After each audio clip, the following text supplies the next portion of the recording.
இந்த கூட்டத்தில் கூடியிருக்கக்கூடிய அனைத்து நல்ல உள்ளங்களுக்கும் எனது மனமார்ந்த வணக்கங்களையும் வாழ்த்துக்களையும் தெரிவிச்சுக்கிறேன்.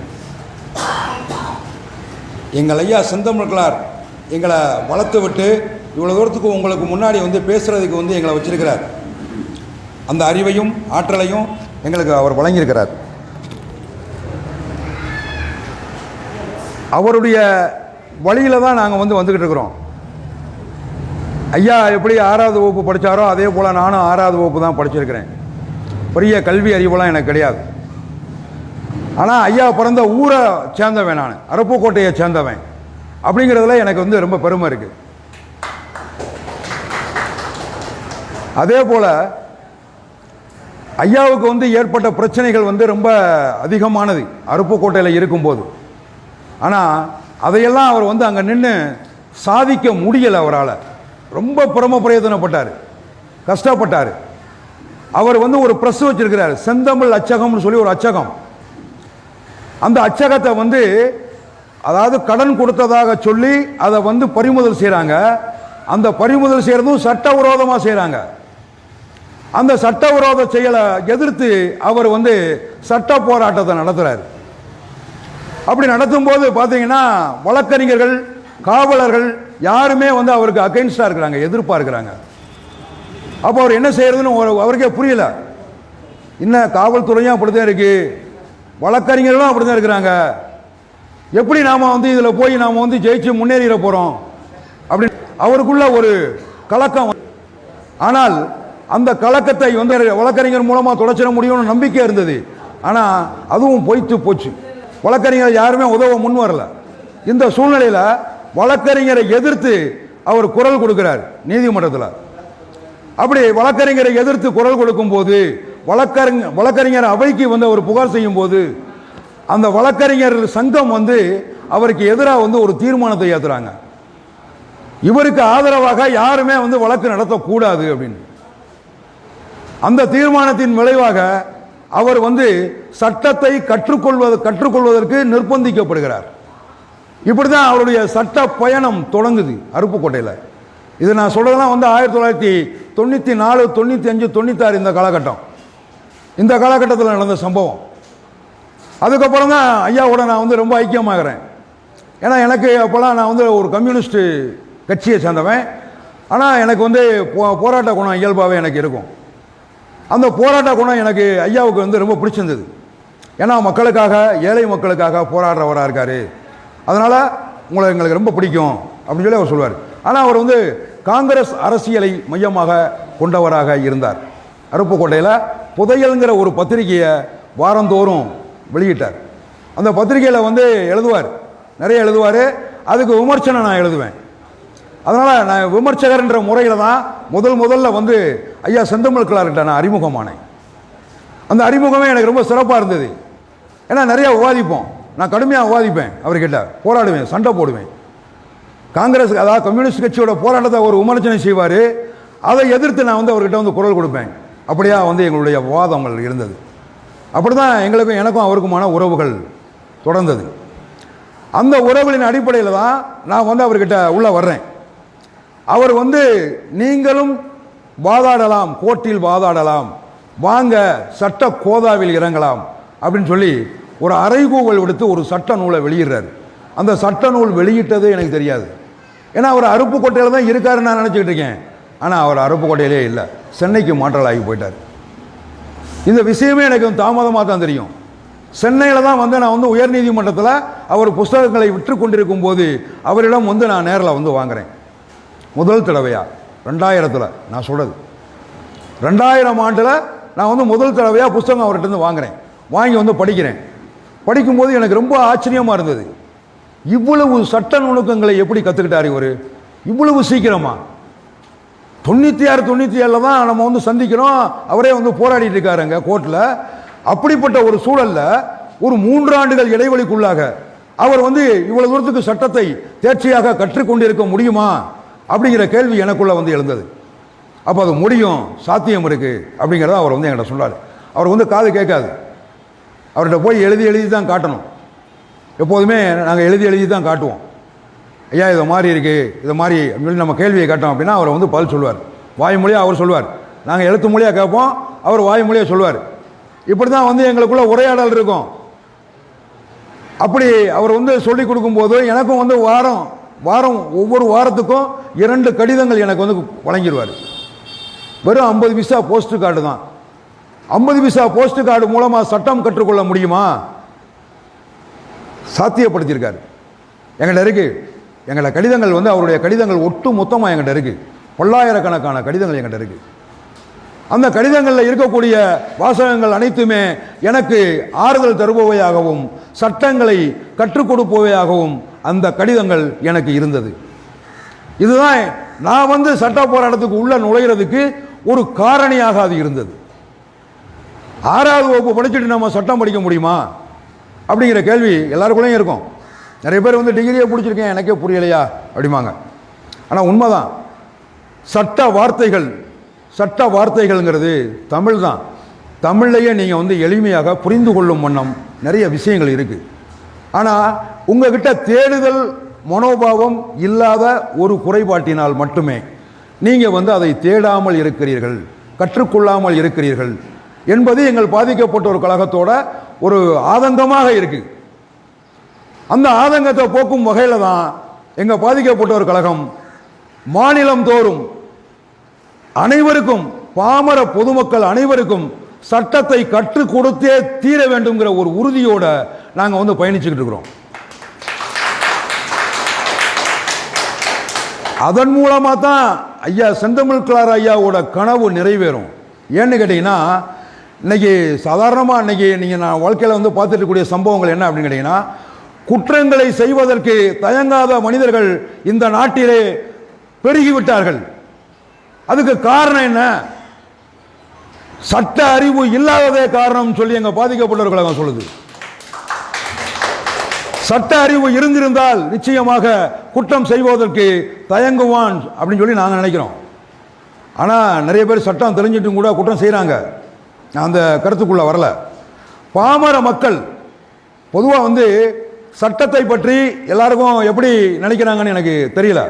இருந்தாலும் எங்களுடைய நிலையை நாங்கள் சொல்லியாக வேண்டிய நிர்பந்தம் இருக்குது. சட்டம் அப்படின்னா என்ன? இந்த கேள்வி உங்களுக்குள்ள எழுந்திருக்கும்.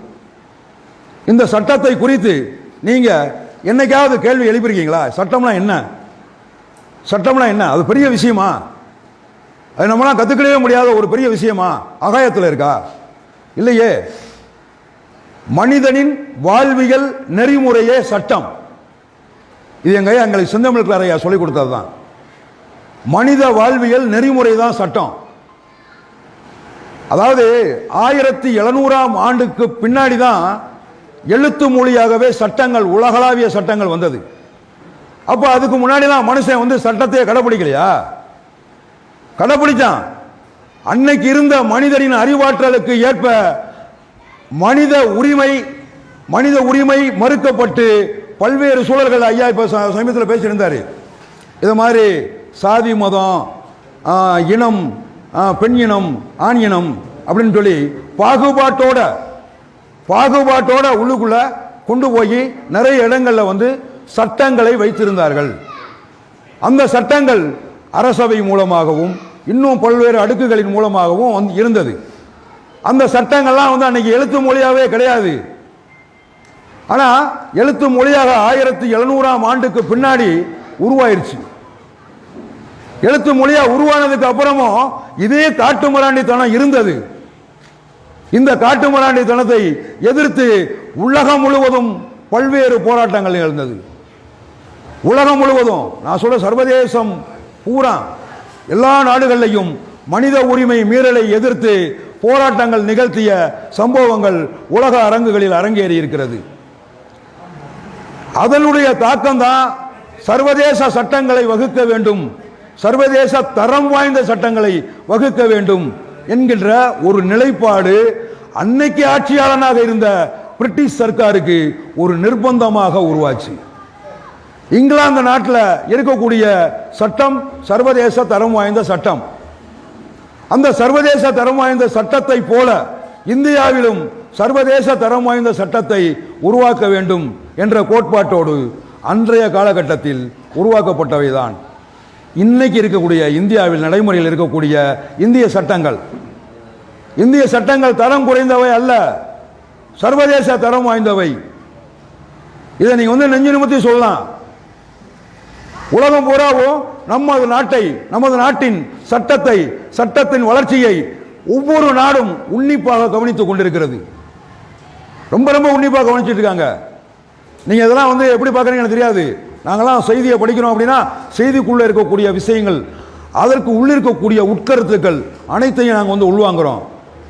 அதை அனைத்தையும் வச்சு நாங்கள் தேடுறோம், நிறைய விஷயங்களை தேடுறோம், தேடிக்கிட்டே இருக்கிறோம். நம்ம நீதியை தேடிங்கிற குழுவுக்கே அதனால தான் எங்களுக்கு பேரே வச்சிருக்கிறோம். நாங்கள் நீதியை தேடிங்கிற குழுவுக்கு பேரே அதனால தான் வச்சிருக்கிறோம். தேடிக்கிட்டே இருக்கிறோம், தேடிக்கிட்டே இருக்கிறது தான் எங்களுடைய வேலையா இருக்கு. இப்ப நம்ம இப்படி பேசிட்டு இருந்தோம்னா நல்லா இருக்காது. சட்டத்தை பற்றி கொஞ்சம் தெரிஞ்சுக்கிடுவோமா? பெரும்பாலும் இப்ப ஐயா சொன்னாரு, போலீஸ் ஸ்டேஷனுக்கு போனா புகார் மனு எப்படி கொடுக்கிறதுன்னு கூட தெரியல அப்படின்னு சொல்லி அவர் சொன்னார். போலீஸ் ஸ்டேஷனுக்கு போனா புகார் மனு எப்படி கொடுக்கணும், இந்த விஷயத்தை எங்க ஐயா செந்தமிழ்களார் ரொம்ப சுருக்கமாக, ரொம்ப அற்புதமாக, விளக்கமாக சொல்லியிருக்கிறார். என்ன அப்படின்னு கேட்டீங்கன்னா, ஒரு குற்ற சம்பவம் நடந்திருக்கு அப்படின்னா அந்த குற்ற சம்பவம் நடந்த இடம், அந்த குற்ற சம்பவம் நடந்த நாள், அந்த குற்ற சம்பவம் நடைபெற்ற நேரம், அந்த குற்ற சம்பவத்தை கண்ணுற்ற நபர்கள், இந்த 4 அம்சங்கள். இந்த 4 அம்சங்களை பூர்த்தி செய்து, இந்த 4 அம்சங்களையும் உங்க புகார் மனுவோட பூர்த்தி செஞ்சீங்க அப்படின்னா நிச்சயமாக நீங்கள் காவல் நிலையத்திற்கு புகார் வழங்குவதற்கு தகுதியானவர்களாக மாறிவிடுகிறீர்கள். இதுதான் அம்சமே. இந்த அம்சம் தான், இந்த 4 அம்சம் வேணும். இந்த 4 அம்சம் இல்லாத எந்த ஒரு வழக்குகளும் நீதிமன்றத்தில் நிலைக்காது. காவல்துறையினரே சில வழக்குகளை பற்றி குறிப்பிடும் போது சொல்லுவாங்க, ஐயா நீங்க உங்க புகாரில் உயிர் இல்லை, நீங்க இந்த மாதிரி புகார் கொடுத்துருக்கிறீங்க, இதில் நான் எஃப்ஐஆர் போட்டேன் அப்படின்னா வழக்கு நிற்காது, எதிரி தப்பிச்சு ஓடிடுவான் அப்படின்னு சொல்லி காவலர்களே சொல்லுவாங்க. ஆனால் நம்ம அதெல்லாம் கண்டுக்கிறதே கிடையாது. அதுக்கு காரணம் என்னன்னு கேட்டீங்கன்னா, இந்த அடிப்படை அறிவு இல்லாததே காரணமாக இருக்கு. இந்த 4 வழிமுறைகளை, 4 நிலைகளை நீங்க எடுத்துக்கிட்டு புகார் எழுதுனீங்கன்னா நிச்சயமாக நீங்க எளிமையாக புகார் எழுத முடியும். அதாவது குற்றம் நடந்த இடம், குற்றம் நடந்த தேதி, குற்றம் நடந்த நேரம், அதே போல குற்றச்சம்பவத்தை கண்ணுற்ற நபர்கள், பார்த்தவங்க, பார்த்த சாட்சிகள், ஒருத்தரோ அல்லது 2 பேரோ, அலை இல்லைனாலும் பரவாயில்ல, நோ ப்ராப்ளம். இந்த 3வது அவசியம் இருக்கணும். ஒரு சில விஷயங்களை நீங்களாம் நிறைய பார்த்துருப்பீங்க. காவல்துறைக்கு உள்ள போனீங்கன்னா காவல் நிலையத்தில் புகார் மனு எழுதுறதுக்குன்னு சொல்லி ஒரு ரைட்டர் இருப்பார். அந்த ரைட்டர் எந்த சட்டத்தின் அடிப்படையில் நியமிச்சிருக்காங்கன்னு தெரியுங்களா? குற்ற விசாரணை முறை சட்டம் 2 உட்பிரிவு 4 படி, சிஆர்பிசி 2 உட்பிரிவு 4 படி ஒரு ரைட்டர் அங்கே உட்கார வச்சிருக்காங்க. எதுக்காக அப்படின்னு பார்க்க போனீங்கன்னா, எழுத படிக்க தெரியாத மக்கள் கூட வருவாங்க. எழுத படிக்க தெரியாத மக்களுக்கு எழுதி கொடுப்பதற்காக காவல் நிலையத்தில் ஒரு ரைட்டரை அவங்க நியமிச்சு வச்சிருக்கிறாங்க. அந்த சட்டம் 2 உட்பிரிவு 4 என்ன சொல்லுது அப்படின்னு கேட்டீங்கன்னா, குற்ற முறையீடு குறித்து சொல்லுது. அந்த குற்ற முறையீட்டை வாய்மொழியாகவே கொடுக்கலாம்னு சொல்லுது. அதன் அடிப்படையில் தான் அங்க காவல் நிலையத்திலையும் ஒருத்தரை நியமிச்சிருக்கிறாங்க. அதே போல நீதிமன்றத்திலும் நீங்க வாய்மொழியா புகார் கொடுக்க முடியும். இதே சிஆர்பிசி 2 உட்பிரிவு 4 படி எழுத படிக்க தெரியாத ஒரு நபர் வாய்மொழியாகவே புகார் அளிக்க முடியும், குற்ற புகாரை கொடுக்க முடியும். இந்த சிஆர்பிசி 2 உட்பிரிவு 4 இது மாதிரி சொல்லியிருக்குது. அதே 2 உட்பிரிவு 7 நீதிமன்றத்தின் பரிசீலனைக்கு கொண்டு செல்லலாம். இப்ப ஒரு குற்ற சம்பவத்தை நீங்க பார்க்குறீங்க, ஒரு குற்ற சம்பவத்தை எங்கேயாச்சும் ரோட்டில் போய்கிட்டு இருக்கும்போது பார்க்குறீங்க.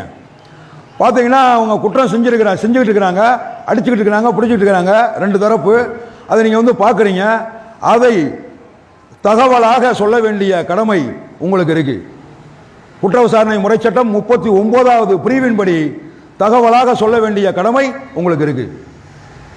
அந்த தகவலை நீங்க வந்து நீங்க சொல்றீங்க. எப்படி? உங்களுக்கு எழுத படிக்க தெரியாது. அப்ப என்ன பண்றீங்க?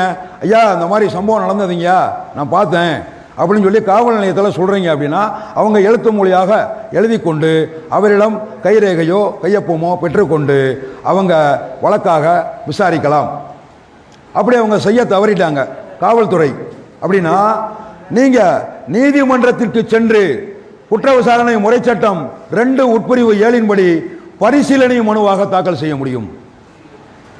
ஒரு குற்ற சம்பவத்தை நீங்க வந்து பார்த்துருக்கீங்க, அதுல யாருன்னு தெரியாது, அவன் பேரும் தெரியாது, ஊரும் தெரியாது, அவன் என்னென்ன யாருன்னே தெரியாது. அப்படிப்பட்ட சூழ்நிலையிலும் நீங்கள் புகார் அளிக்க முடியும். காவல்துறையில சொல்லுவாங்க, நிறைய காவல்துறை நண்பர்கள்லாம் நம்மகிட்ட பேசியிருக்கிறாங்க. என்னங்க நீங்க ஆளே தெரியாதுங்கிறீங்க, நாங்கள் எப்படிங்க வந்து வழக்கு பதிவு செய்ய முடியும் அப்படின்லாம் சொல்லியிருக்காங்க. ஆனால் அவற்றை விசாரிக்க வேண்டிய கடமையும் பொறுப்பும் அவர்களுக்கு தான் இருக்கு, காவல்துறைக்கு தான் இருக்கு. குற்ற விசாரணை முறை சட்டம் 36, 149 ஆகிய பிரிவுகள் காவல்துறைக்கு இருக்கக்கூடிய சிறப்பான அதிகாரங்களை விளக்குகிறது. அந்த அடிப்படையில் தான் அவங்க வந்து விசாரணை செய்யறாங்க. புலன் விசாரணை ஒரு வழக்காயிருச்சு அப்படின்னா புலன் விசாரணை அப்படிங்கிற தலைப்புக்கு உள்ள போயிடுறோம். இது பூரா வந்து புகார் நிலையில நாம் இப்ப பேசிட்டு இருக்கிறோம். ஒரு வழக்காயிருச்சு அப்படின்னா அந்த வழக்கை குறித்து காவல்துறை செய்யக்கூடியது புலன் விசாரணை. அந்த புலன் விசாரணை என்பது குற்ற விசாரணை முறை சட்டம் 173வது பிரிவில் வரையறுக்கப்பட்டிருக்கு. 173வது பிரிவில் புலன் விசாரணைங்கிற தலைப்புல தான் இருக்கு. அந்த புலன் விசாரணையை காவல்துறை சரியாக செய்கிறார்களா செய்யவில்லையா என்பதை கண்காணிக்க வேண்டிய கடமையும் பொறுப்பும் நமக்கு இருக்கு, குற்ற புகார்தாரருக்கு இருக்கு. குற்ற புகார்தாரருக்கு இன்னொரு கடமை இருக்கு.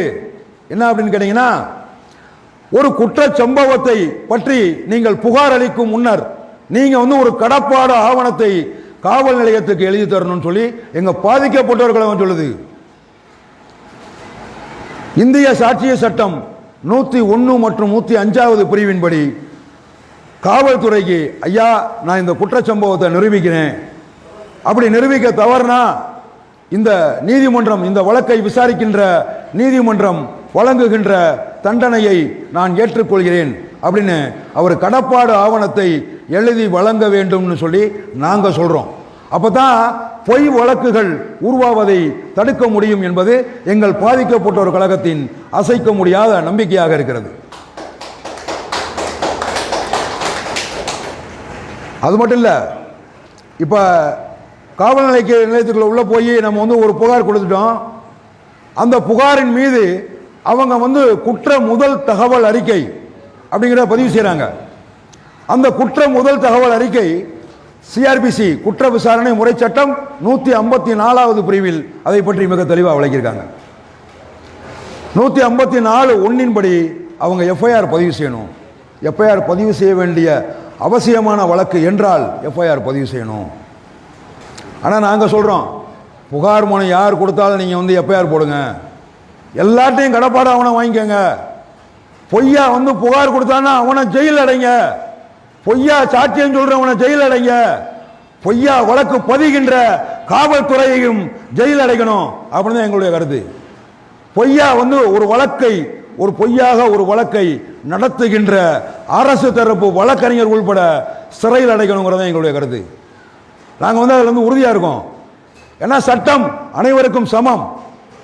அதை நான் சொல்ல, சட்டம் சொல்லுது. சட்டம் அனைவருக்கும் சமம்னு அரசியலமைப்பு சட்டம் 14வது பிரிவு மிக தெளிவாக சொல்லியிருக்கு. அந்த 14வது பிரிவின்படி சட்டத்தை அனைவரும் சமமாக நடத்தணுன்றதான் எங்களுடைய கோரிக்கையாக இருக்கு. ஆனால் இன்னைக்கு நடக்குதானா? இல்லை. பொதுவாக வந்து பார்க்க போனால் ஒரு குற்ற வழக்கு பதிவு செஞ்சாச்சு, எஃப்ஐஆர் போட்டாச்சு, எதிரியையும் பிடிச்சி உள்ள அடைச்சாச்சு, சார்ஜ் ஷீட் போடல. சார்ஜ் ஷீட் போடுறதுக்கு சட்டப்பிரிவு என்ன சொல்லுது அப்படின்னு கேட்டீங்கன்னா, சிஆர்பிசி 167 ஒரு குற்றத்திற்கான குற்றச்சாட்டை 60 அல்லது 90 தினங்களுக்குள், 60ங்கிறது பிடியாணை இன்றி, அதாவது பிடியாணை பெற்று கைது செய்வது, பிடியாணை இன்றி கைது செய்வது ரெண்டே நிலை தான். பெயிலபிள், நான் பெயிலபிள் ரெண்டே நிலை தான். இந்த ரெண்டு நிலையில் வந்து 60 தினங்களுக்கும் 90 தினங்களுக்குள்ளேயும் குற்றச்சாட்டை வரையணும் அப்படிங்கிறதா அந்த சட்டப்பிரிவு சொல்லுது. 167 அந்த 167 ரெண்டாவது பிரிவும் இதே தான் சொல்லுது. மூணாவது பிரிவு, நீங்கள் வந்து அந்த மாதிரி வந்து சிறையில் அடைக்கப்பட்டிருந்தால், இது போன்ற ஏதேனும் ஒரு குற்ற சம்பவத்தில் நீங்கள் ஈடுபட்டோ அல்லது பொய்யாக வழக்கு புனைந்தோ நீங்கள் சிறைச்சாலையில் இருக்கிறீர்கள் என்றால், குற்ற விசாரணை முறை சட்டம் 167 உட்பிரிவு 3 படி நீங்கள் வெயிலில் சொந்த ஜாமீனில் வெளியே வந்துடலாம். 60 நாளைக்கு மேலே, 90 நாளைக்கு மேலே.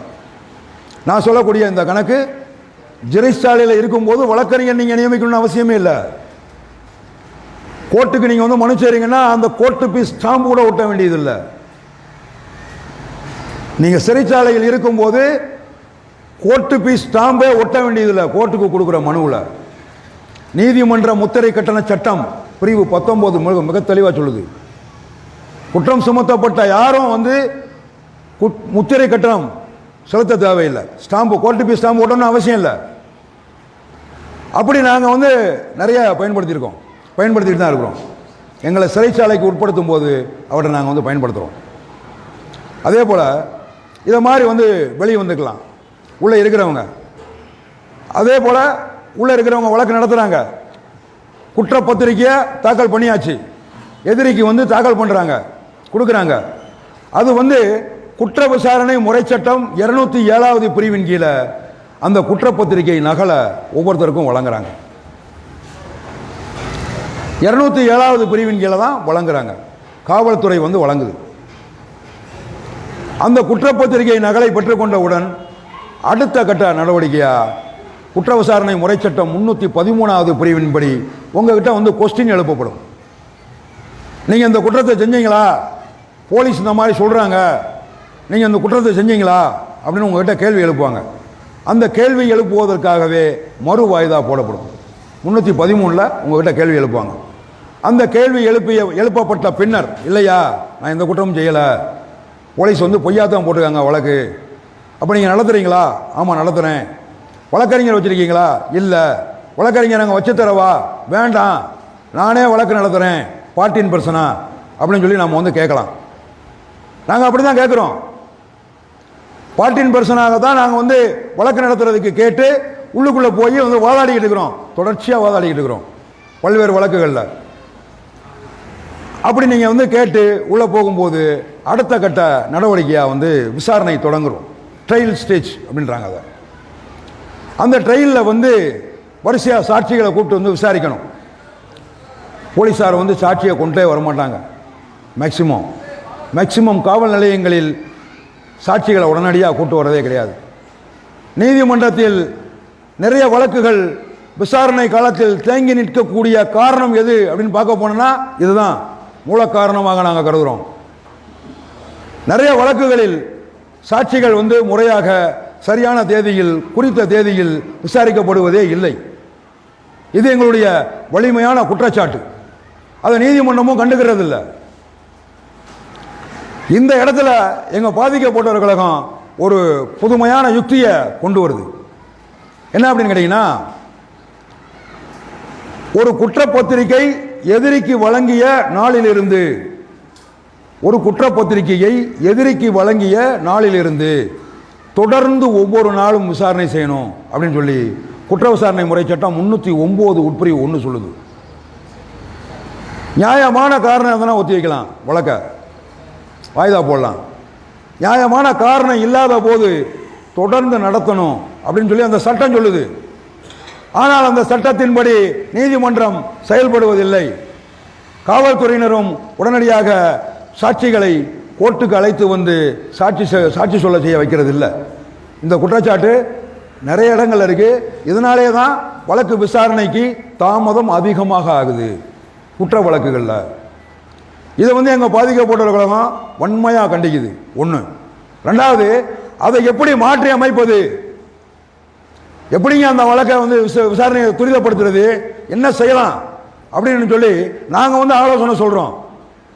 குற்ற விசாரணை முறை சட்டம் 309 உட்பிரிவு 2 படி எதிரிக்கு செலவு தொகை கொடுப்பதையே நியாயமான காரணமாக கொண்டு வழக்கை ஒத்திவைக்கலாம்னு சொல்லி அந்த சட்டப்பிரிவு சொல்லுது. அந்த சட்டப்பிரிவு படி நீங்க ஒரு மனு செய்யலாம். வாய்தா தொடர்ந்து போட்டு இருந்தாங்கன்னா 3 வாய்தா போட்டாங்க. 3 வாய்தாலையும் வந்து சாட்சியை கூட்டு வரல. சாட்சியை கூட்டு வரலன்னு ஏன் நீங்க வந்து தேங்கி நிற்கணும்? 14% இருந்தாலும் நீங்கள் வந்து பொண்ணு போட்டுருவீங்க. வக்கீல வச்சுருந்தீங்கன்னா நிச்சயமாக போட மாட்டீங்க. நான் இதை வந்து ஓப்பனாக சொல்கிறேன். இல்லை வழக்கறிஞர்கிட்ட நீங்கள் வந்து இது குறித்து கருத்து சொல்லுங்கள், அதை மாதிரி மனு போட சொல்லுங்கள். வழக்கறிஞர் வச்சுருந்தீங்கன்னா வழக்கறிஞரை வேலை வாங்கும் ரகசியம் அதுதான். சட்டங்களை நீங்கள் தெரிந்து கொண்டால் அந்த சட்டப்படி செயலாற்றுவதற்கு உங்கள் வழக்கறிஞரை கோரிக்கை விடுக்க முடியும் என்பது எங்களுடைய கருத்து. அப்படி குற்ற விசாரணை முறை சட்டம் 309 உட்பிரிவு 2 படி செலவு தொகை கேட்டு நீங்க வந்து மனு செஞ்சீங்க அப்படின்னா சாட்சியை கூண்டு வராமல் இருப்பாங்களா போலீசார்? நல்லா யோசிச்சு பாருங்க. நிச்சயமா வந்து ஒரு வயதாக வேணா கொடுப்பாங்க செலவு தொகை. போப்பா என்னப்பா சொல்ற அது மாதிரின்ட்டு, என்ன எவ்வளோ சம்பளம் வாங்குவேன், என்ன 500 ரூபா வாங்குவேன் சம்பளம் வாங்குவேன், ரைட்டு போக்குவரத்து செலவு சாப்பாடு செலவு எல்லாமா சேர்த்து ஒரு 1000 ரூபா கொடு அப்படின்னு நம்ம கேட்குறோன்னா நீதிமன்றம் உச்சிதமான கருதும் செலவு தொகையை வழங்கும். நீங்கள் 1000 ரூபா கூட கேட்கலாம், ஆனால் 1000 ரூபா கொடுக்காது. ஏதோ உங்களுடைய அன்னைக்கு தேவையை பூர்த்தி செய்கிற மாதிரியும் நீங்கள் பண்ண செலவை பூர்த்தி செய்கிற மாதிரியும் நீதிமன்றம் ஒரு செலவு தொகையை நிச்சயமாக வழங்கும். அது அப்படி வழங்குறது வந்து காவல்துறைக்கு இழுக்கு தான். அதை மாதிரி நீங்கள் மனு செஞ்சு காவல்துறை வந்து உங்களுக்கு வந்து செலவு தொகை செலுத்திட்டாங்க அப்படின்னா காவல்துறைக்கு அது இழுக்கு தான். அது வந்து நல்ல விஷயம் கிடையாது. அதை வந்து வாய்தா வந்து செலவு தொகை கொடுத்துட்டு போகவும் மாட்டாங்க. யார் கொடுப்பா? அதை யார் கொடுப்பது? அந்த கேள்வி வருதுல்ல. ஏன்னா கோர்ட்டுக்கு போகிற ஏட்டையா கொடுப்பாரா? இல்லை வந்து அந்த வழக்கு தொடுத்த எஸ்ஐ கொடுப்பாரா? இல்லை அந்த வழக்கை அந்த ஸ்டேஷனை வந்து மெயின்டெனன்ஸ் பண்ணிட்டு இருக்கக்கூடிய இன்ஸ்பெக்டர் கொடுப்பாரா? யார் கொடுக்கறது? இந்த கேள்வி அந்த இடத்துல வந்துடும்.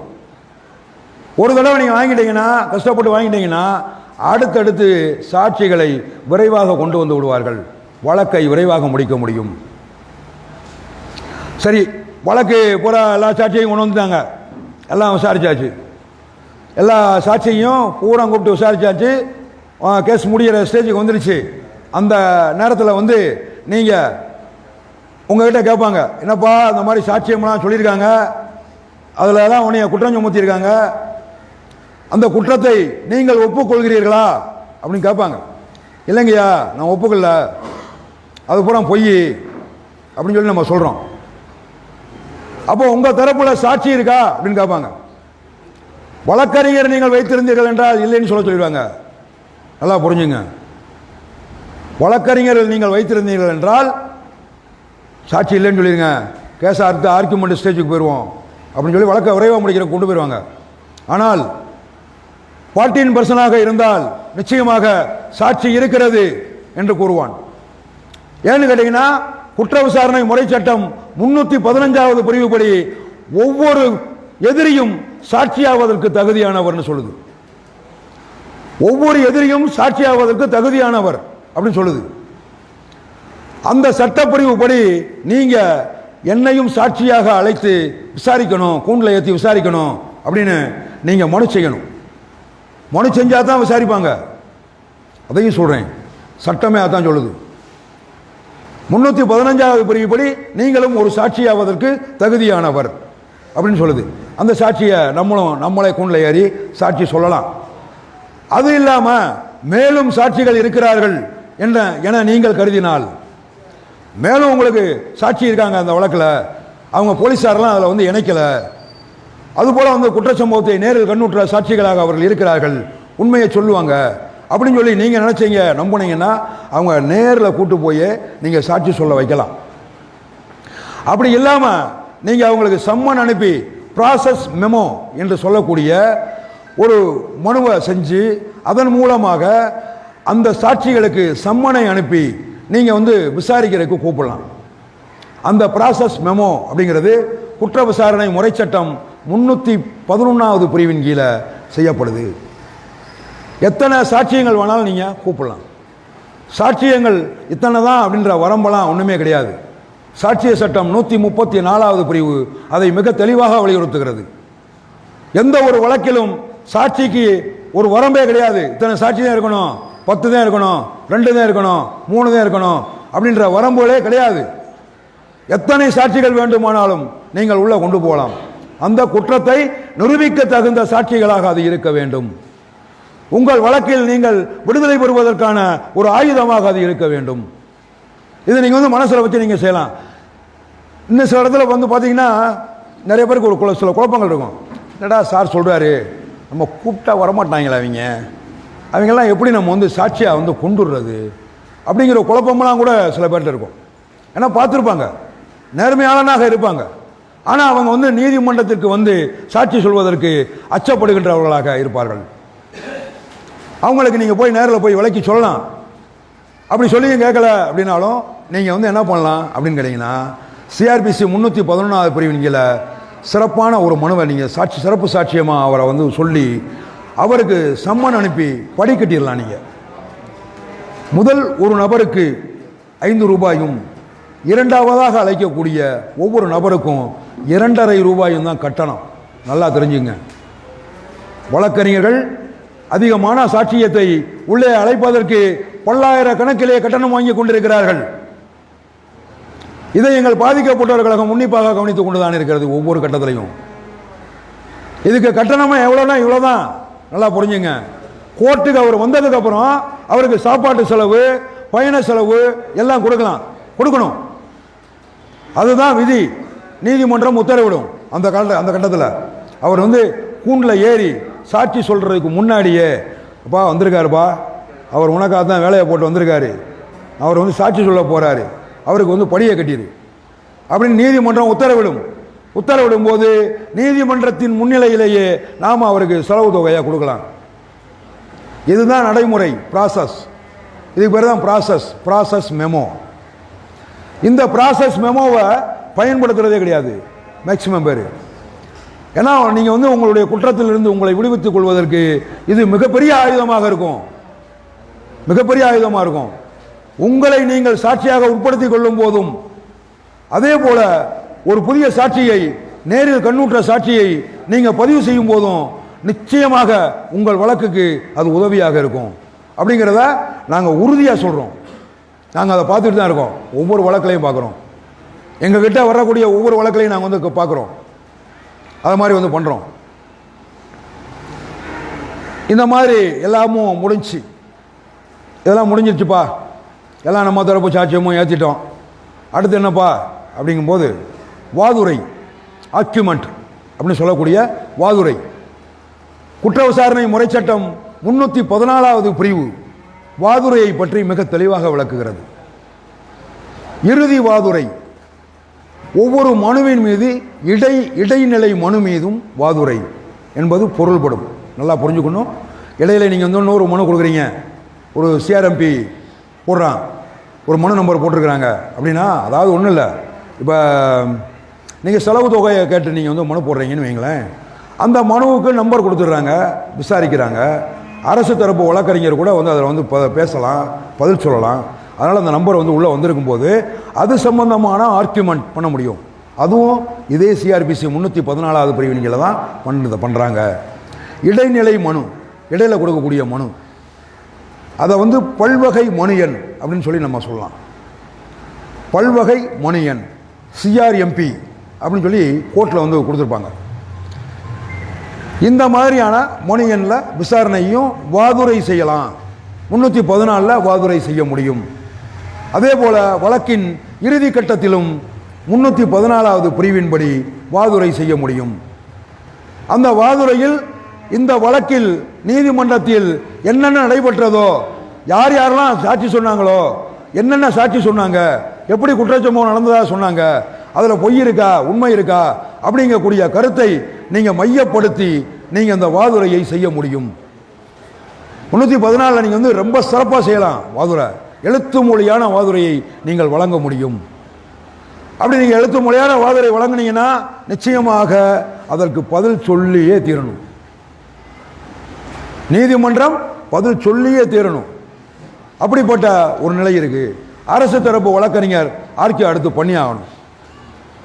ரிட்டன் ஆர்கியூ பண்ணி ஆகணும். நீங்கள் எழுத்து மொழியாக கொடுத்துட்டீங்கன்னா ரிட்டன் ஆர்கியூ பண்ணும். அவர் வாய்மொழியாக பண்ணார்னா அவர் தான் முதல்ல பண்ணுவார். அரசு தரப்பு தான் முதல்ல பண்ணும்.